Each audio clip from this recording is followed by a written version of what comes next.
Iako su bili planirani protesti po općinama, do njih ipak neće doći, već će se organizirano ići u Sarajevo. Iz općinskih organizacija ratnih vojnih invalida, demobilisanih boraca, porodica šehida i dobitnika najvećih ratnih priznanja tvrde da neće odustati dok god vlada federacije ne usvoji njihove prijedloge ovog zakona.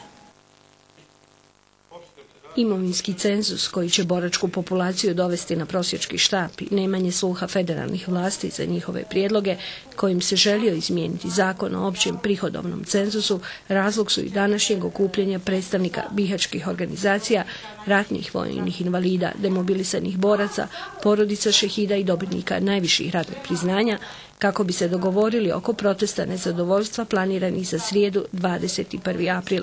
Na sastanku se čulo kako samo jedinstvo ovih organizacija može dovesti do zajedničkog cilja. Samo jedinstvom možemo doći do svog cilja.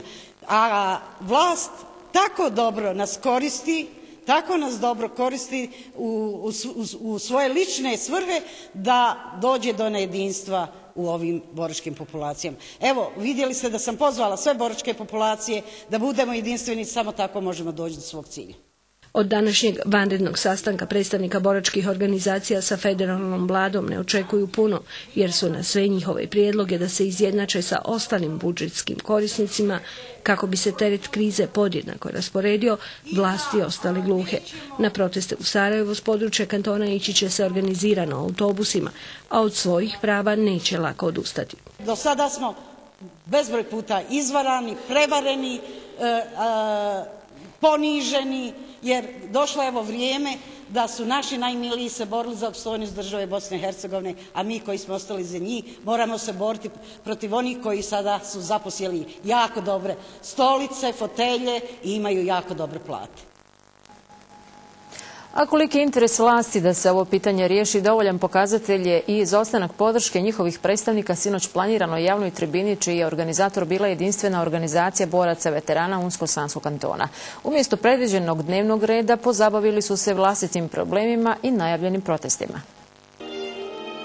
Predstavnici jedinstvene organizacije boraca bili su razočarani, kako izostankom predstavnika vlasti, političkih partija kantona i direktora Zavoda za zapošljavanjem, tako i malim odazivom boraca. Planirano je bilo da se razgovara o isplati novčanih naknada za 2008. godinu, budžetu jedinstvene organizacije boraca Unije veterana za ovu godinu, primjeni zakona o dopunskim pravima boraca i članova njihovih porodica, te u budžetu za resorno ministarstvo. Kako smo već rekli, zbog izostanka pozvanih nije se moglo raspravljati o navedenim tačkama dnevnog reda.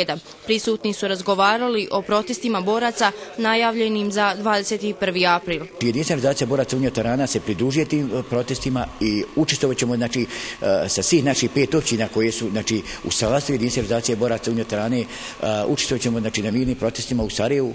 Mi kažemo mirni protest, kako će se to završiti, mi dalje ne znamo, ali ja se nadam da ćemo naći kompromis i da će se ti protesti završiti onako kako je najbolje i za nas i za izvršnu i zakonodavnu vlast. Ne znamo još da li će se izlaziti pred sve vlade, kantonalne vlade, jer bilo je dogovor da se izađe sve pred kantonalne vlade i u Sarajevu. Tako da se pred kantonalne vlade bude u 10 sati i 5 minuta, a u Sarajevu da se bude u 12 sati i 5 minuta. I mislim da će takav i biti redoslijed, da ćemo mi doći pred kantonalne naše vlade, svi na nivou, svi 10 kantona, a da će ovi koji su bliže gore u Sarajevu, da će oni doći pred federalnu vladu. Ukoliko svi koji su planirali ne budu u mogućnosti prisustvovati protestima u Sarajevu, kako nam je rekao Remzo Čaušagić, predsjednik jedinstvene organizacije boraca Unije veterana Unsko-Sanskog kantona, oni će se okupiti ispred vlade Unsko-Sanskog kantona. Na Šehidskom mezarju u Kovači u Sarajevu danas su